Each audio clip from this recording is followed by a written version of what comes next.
Hello. Welcome to our last mini lesson. A quick introduction, I hope, to Martha Nussbaum.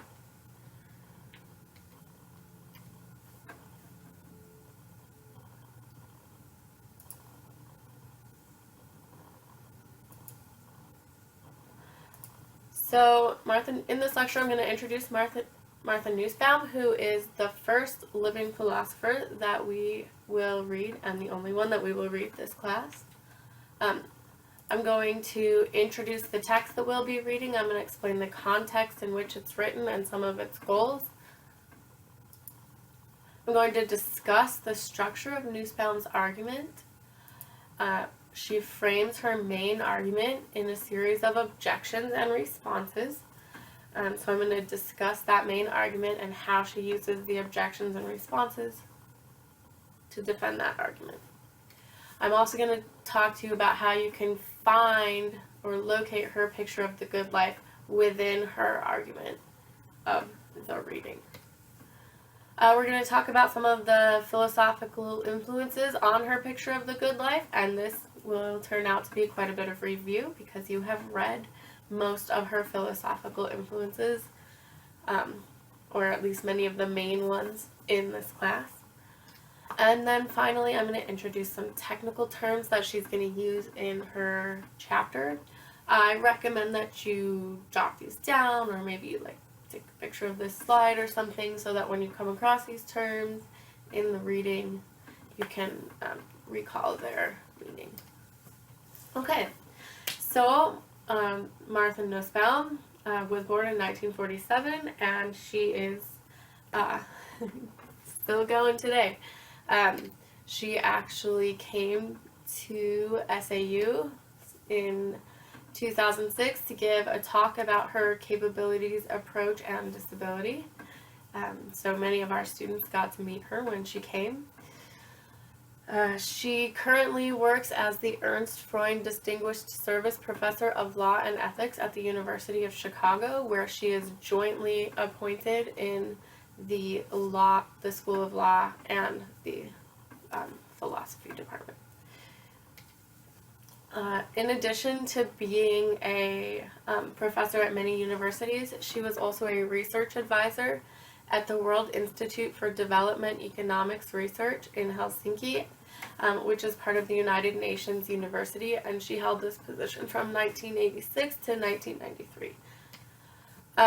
She does research both in academic philosophy, but also in applying philosophy to international public policy issues. Okay, so now that we got some background on Nussbaum, let's move along to the context and the aims of the reading. So the name of the chapter that you're going to read is called Women and Cultural Universals, which is part of Martha Nussbaum's much longer work, Sex and Social Justice, which was written in 1999.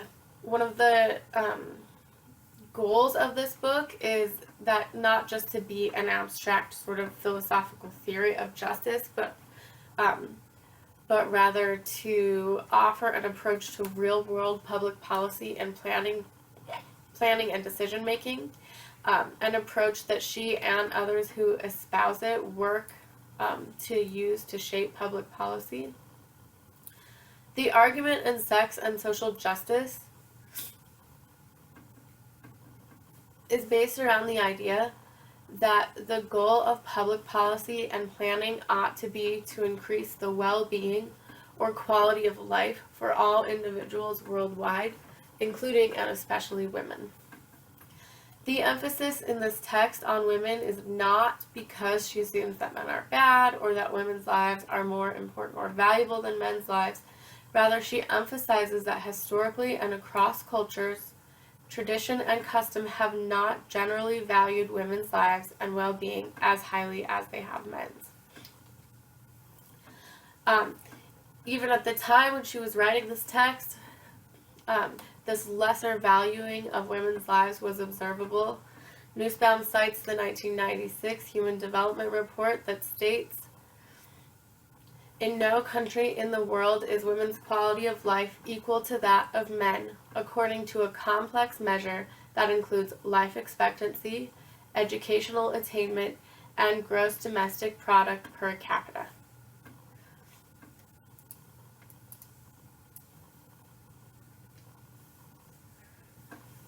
In her book, Sex and Social Justice, she is explaining and arguing for a particular approach to quality of life measurement and to the goals of public policy.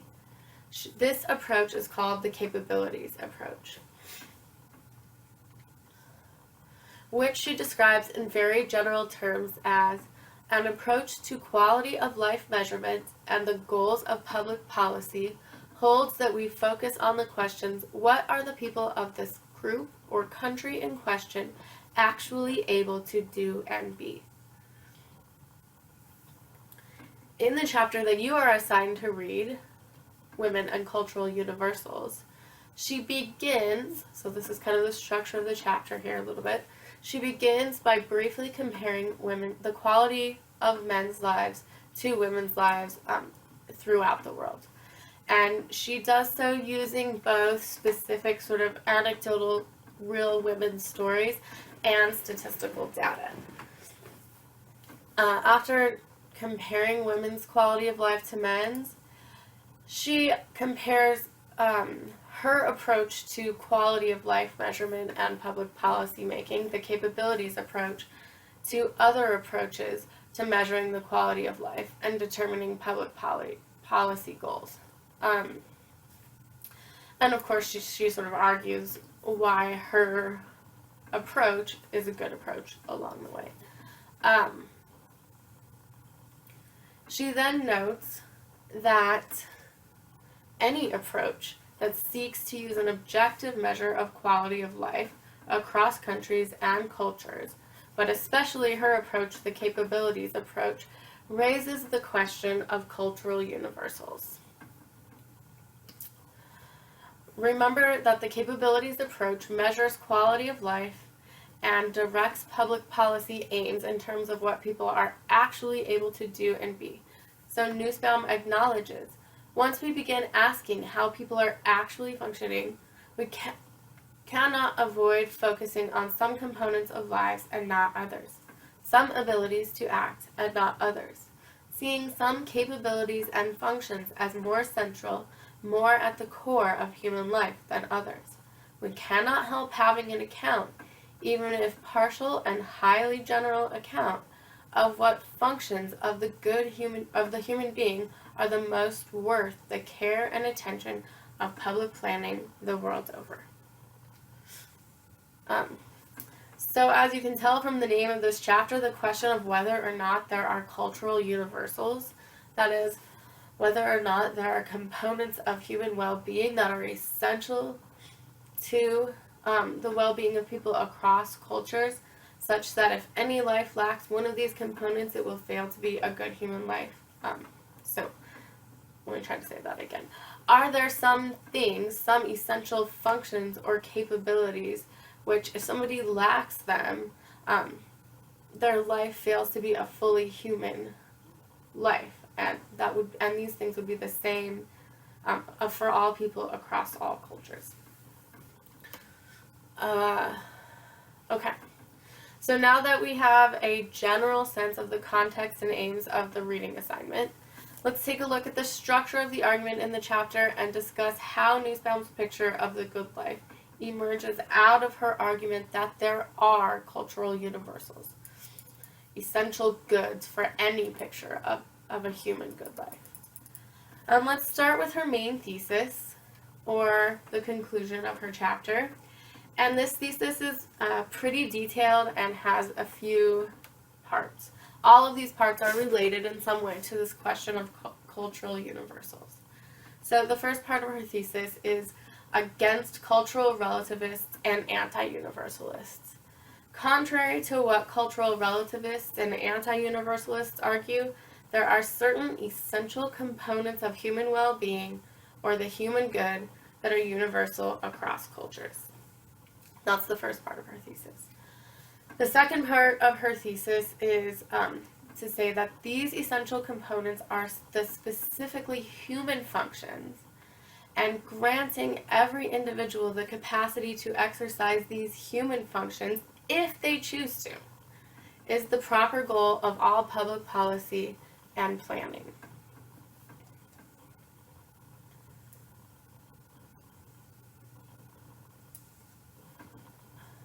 The third part of her thesis is that the denial of such universals, when cultural relativists especially deny that there are such universals in deference to tradition, custom, and culture, these denials frequently have the effect of justifying the unequal value that women's lives and well-being are thought to have in many cultures. Okay, and now the last part of her thesis. It is possible to make universal and objective claims about the good life and human well-being without being culturally imperialistic. That is, without arrogantly and uncritically assuming that our own cultural values are the correct and universal values and imposing them on others. So she's saying we can make objective claims without assuming that our values are the correct values and imposing them on others. She acknowledges that universals have often been culturally imperialistic, but she is just arguing it is possible to have these sort of claims without being that way. She thinks that it is possible to make universal and objective claims about the good life without excluding difference and diversity. She's going to allow that these different human functions and capacities can be performed in many different ways, both individually and culturally. So claiming that there are universals for the good human life does not have to do away with difference and diversity. And finally, she's arguing that it is possible to make universal and objective claims about the good life without ignoring the historical, social, and cultural realities of the lives in question.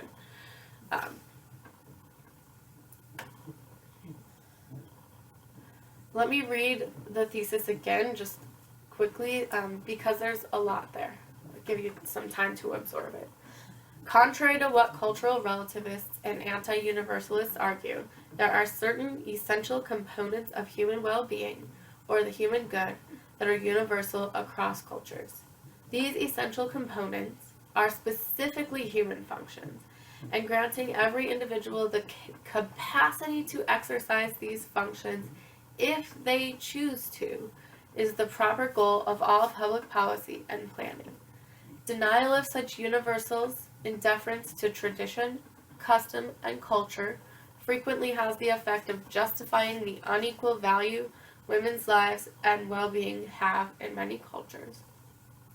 It is possible to make universal and objective claims about the good life and human well-being without being culturally imperialistic, without excluding difference and diversity, and without ignoring the historical, social, and cultural realities of the lives in question.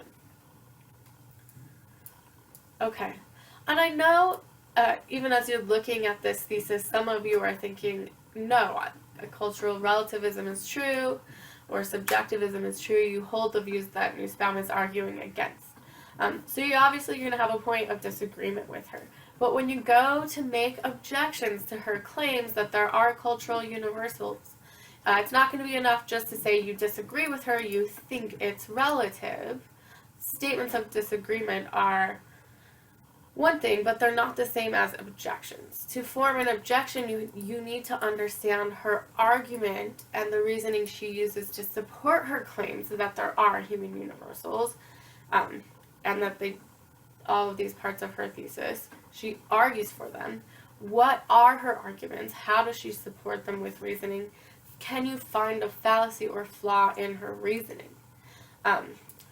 Does she start from a premise or a questionable assumption, a premise or an assumption that's questionable? and critique her argument, not just her conclusion. As you can see from the way that the chapter is structured, and we're going to discuss that next, Nussbaum spends a lot of effort to acknowledge and address what she sees as the most important objections to her view.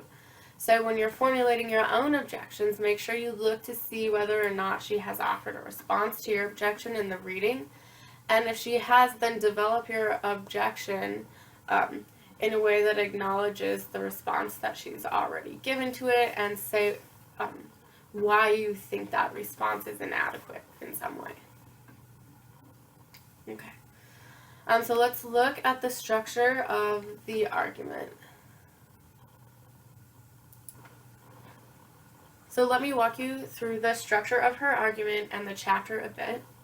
And to do so, let's take a look at the reading and together and pay attention to the clues, a little bit of the clues and signal phrases.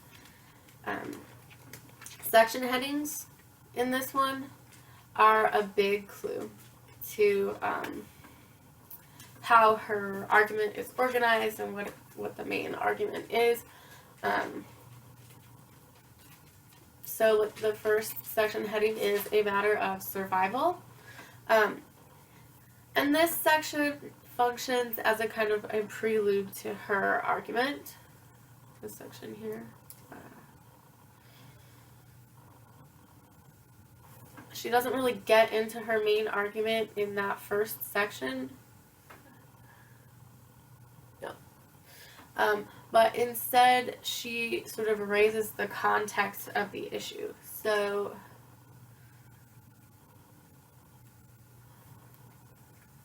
okay. So, what she does is she discusses worldwide inequalities in well-being. She discusses worldwide inequalities in well-being of women as compared to men. She describes 3 possible responses to knowledge of this inequality in terms of her argument for cultural universals. And she talks about the potential drawbacks of each of these responses. Then she gives her own response to this knowledge of women's equality worldwide and how she hopes to avoid its drawbacks. And remember, she has also in mind a public policy and planning, not just philosophical reasoning. In this part, she also compares her own capabilities approach to other standards for measuring well-being and directing public policy, and kind of explaining why she thinks her approach makes more sense.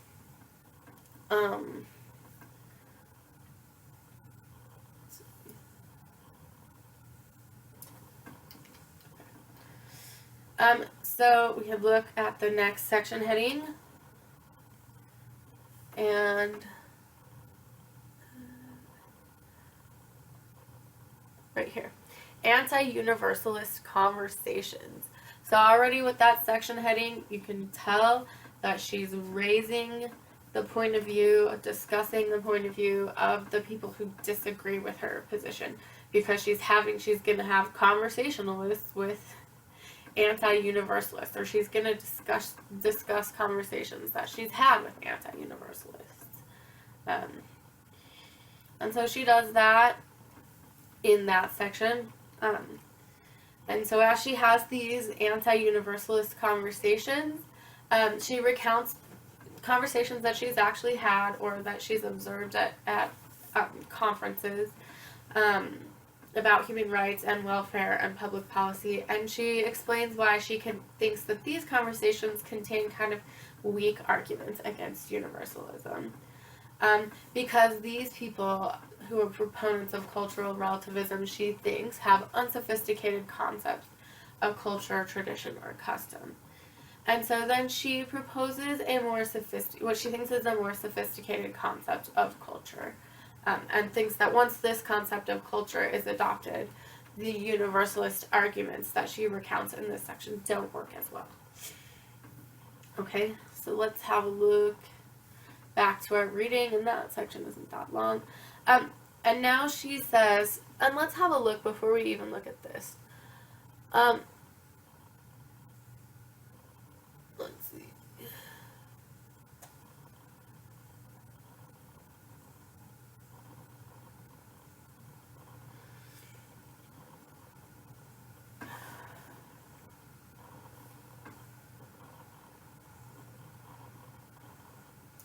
So here in this last section of, last sentence of section 2, let me now nonetheless describe the most cogent objections that might be raised by a relativist against a normative universalist project.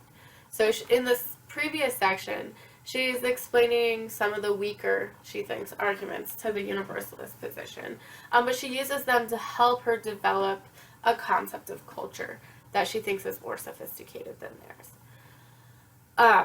More nuanced, I guess would be another way of putting it. And in this next section, in this last sentence, she tells us she thinks there are stronger objections, and I'm going to address those next. So that's a big sort of reading clue of how her argument is structured. First, she addresses the weaker concepts, but now objections, but now she's addressing the stronger ones. And if we look, we see big clues, and we can guess already what's going on here. She's going to address an objection called this, an objection called this, and an objection called this.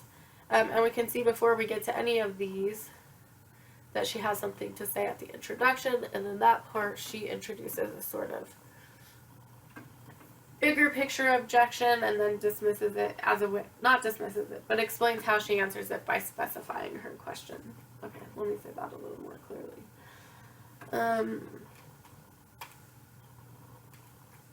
Okay, so in the attack on universalism, she first addresses this objection from metaphysical bias, which she thinks is this big objection on the attack against universalism. And then she goes on to explain why her version of universalism this objection doesn't apply to it. Okay, then she goes on to discuss those other three that we saw in italics. Neglect of historical or cultural differences. So the objection is that universalist approaches neglect differences. On a different sort of way of looking at things, they say that universalist approaches neglect freedom or autonomy or self-regulation. And then they say that universalist approaches can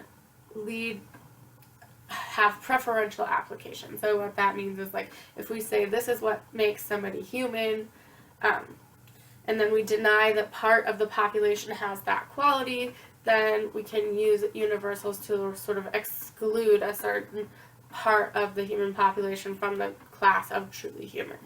So those are the objections that she raises and thinks are the strongest against cultural universals. Okay, the next section of the reading. So she explains each of those. And actually, again, let's just read this last paragraph, because big signal clues come in these last paragraphs.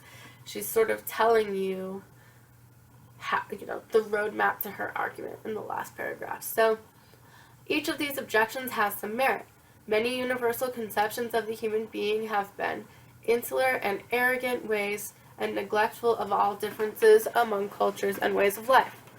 So she's saying, yes, to some universalist theories, this first objection 100% applies. Some have been neglectful of choice and autonomy. Some universalist pictures of the human good, this second objection applies to them. And many have been prejudicially applied. So again, that third objection is a valid objection to many forms of universalist positions. But none of this has shown that all such conceptions must fail in one or more of these ways. So what she's saying here is, yes, various different universalist positions have failed in at least one of these three ways. But just because some have failed doesn't mean that this project is necessarily going to have to fail in any of one of these three ways. And then she says this, again a big clue. At this point, however, we need to examine a real proposal, both to display its merits and to argue that it can, in fact, answer these charges. So she's saying not all cultural universalist positions are alike. Let's see if mine can stand up to these objections.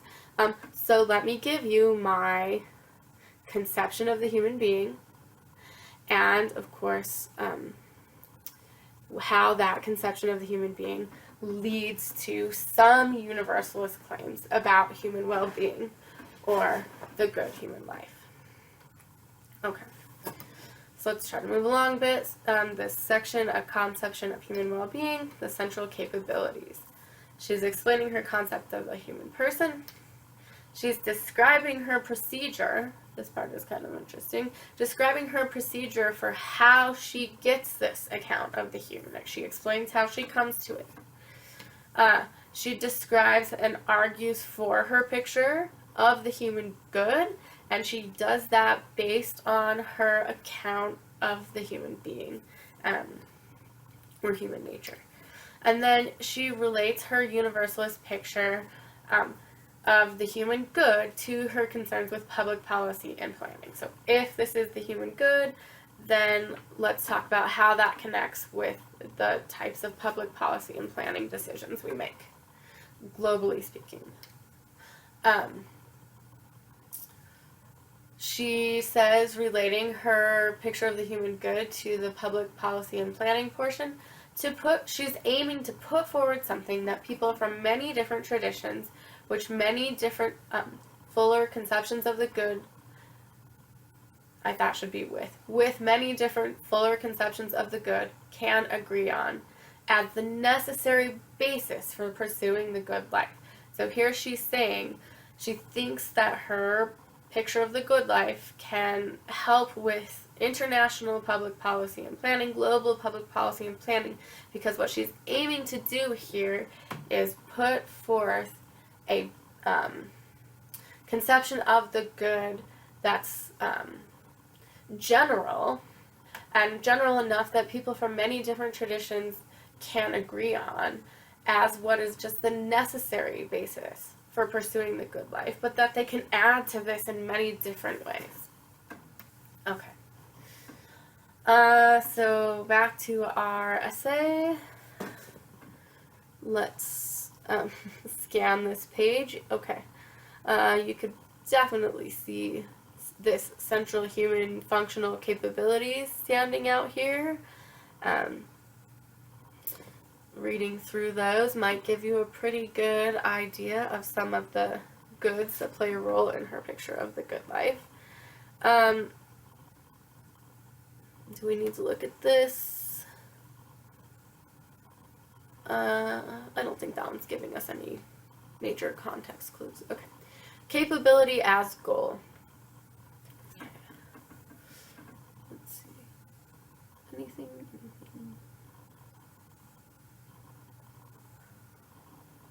Not too many context clues here. So let me just outline it for you. Okay, in this section, she's going to reiterate a distinction that she made earlier between someone's capability to perform a function and the performance of that function. And this distinction is very important to her argument, and especially to her response to the neglect of autonomy objection. So try to make sure you understand that distinction. She's going to explain that there capability is different from function, but then there are 3 levels of human capability. And she's going to argue that the highest level of capability, not functioning, but capability, should be the goal of public policy. So public policy should be aimed at making every individual within that society and within all societies capable, having the necessary resources and abilities to perform the functions, the central human functions. As I already mentioned, within this section is much of her response to the neglect of autonomy objection. Okay. Making our way through. Okay, section 6, answering objections, human functioning and pluralism. So section headings here, big help. As I mentioned, those last sentences of some of the previous paragraphs are a big help, because basically we know that the structure of our argument is she raises the objections against cultural universals. She says many theories on universals these objections do apply to, but that doesn't mean that they have to apply to all theories. So let me give you my theory to see if it can stand up to the objection. So in the previous 2 sections, she's given us her theory, and now finally in section 6, you can expect her to go through each of those objections and explain how her theory stands up to those objections. And you can even see that she's sort of italicized the names of the objections. Okay. Let's see. So she's answering the objections based on her oh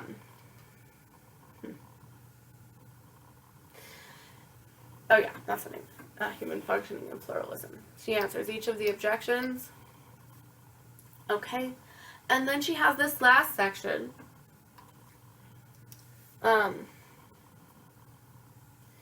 where she has called Women and Men, 2 Norms or 1?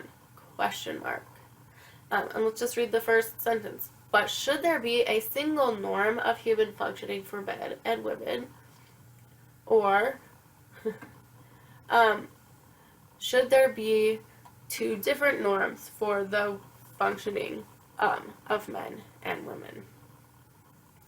So she's answering this question. Could we have 2 different standards of well-being for men and women because men and women are different? So this section is not an objection to universalism so much as saying, shouldn't there be 2 sets of universals, one for men and one for women? And in that section, she describes 2 positions that say we should have different norms, position A and position B. She argues against position A, she argues against position B, and then she argues that there should be only one conception of the human good, the same for men and for women. Okay, so that's the basic outline of the argument and the essay and how she argues for her thesis. Okay, but you'll notice that her thesis doesn't necessarily say anything about her picture of the good life. It says that there are universals in any picture of the good life. So how are you going to get her picture of the good life out of this argument? Her picture of the good life is based on her conception of the human being. We know that. Well, is there a section in here which gives us her conception of the human being? How about this one? The conception of the human being, central human capabilities. So that would be a good place to look.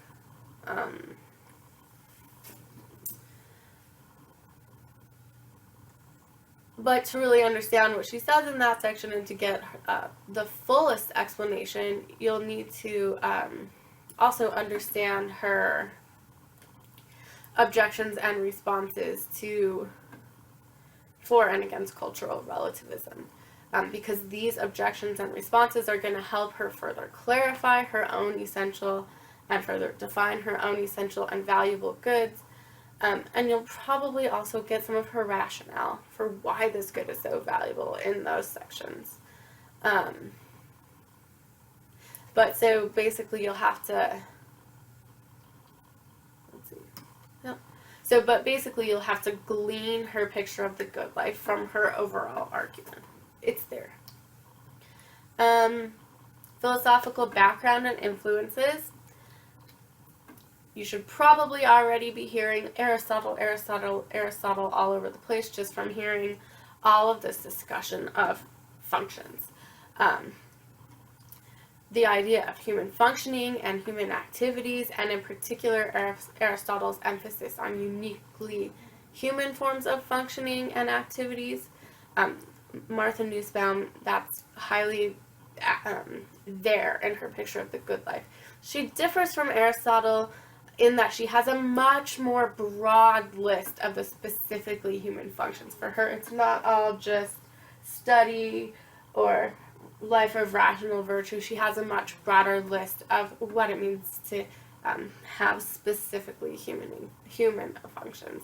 And she also agrees with Aristotle that it's not enough just to perform the human functions, but to flourish, you really perform them well. From Mill, she does not really endorse his utilitarian morality view of how to achieve the highest good. But she does 100% get from Mill the view that liberty and the sense of human dignity are essential parts of the human good. She's deeply influenced by his writings on the equality and subjection of women, and you'll see some of his arguments actually from that text in her argument in the last part of this chapter. Let's see. And then finally,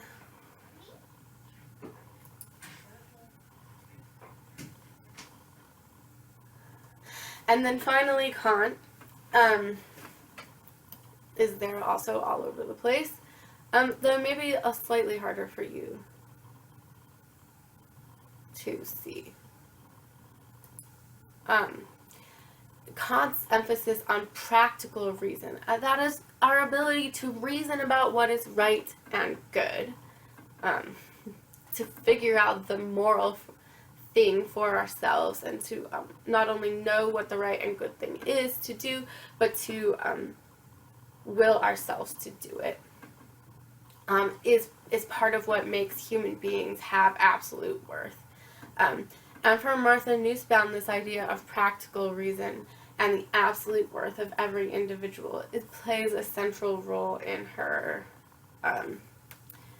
picture of the good life, the goals of public policy, things like that. So that's a huge Kantian influence. And, she mentions a few other philosophers, but I think if you really sort of understand what has been said about Aristotle, Mill, and Kant, you'll have a good background for understanding her philosophical concepts. But I am going to give you some technical terms.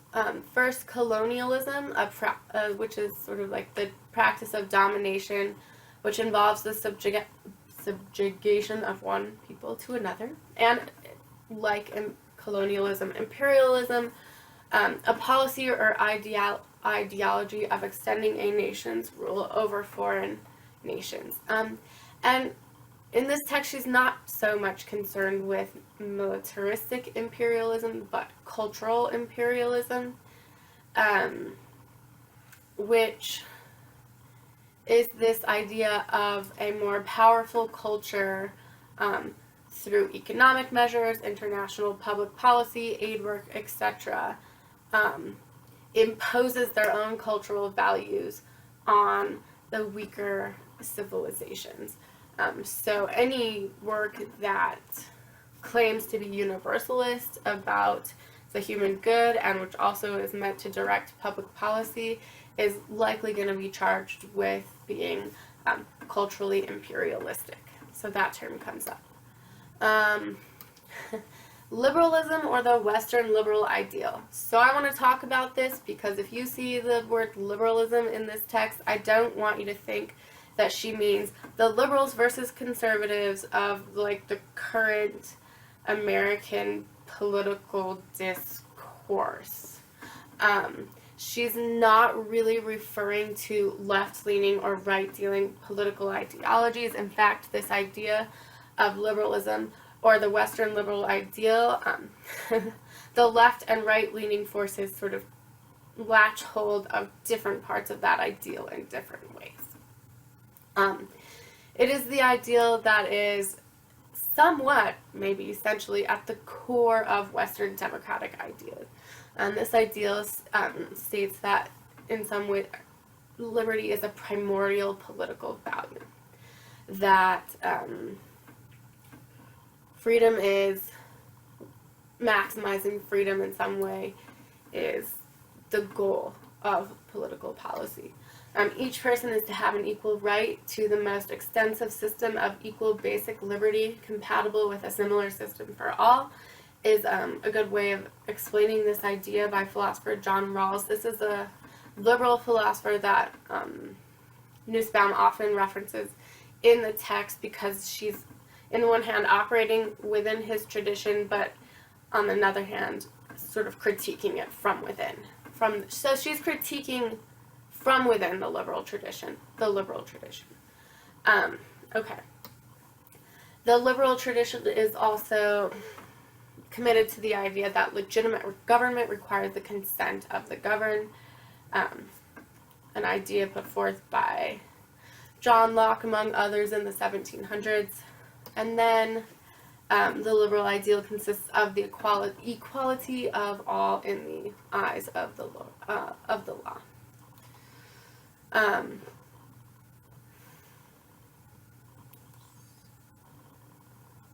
Okay, so you want to sort of figure out as you're reading how she agrees with this liberal ideal and how she's critiquing it from the inside.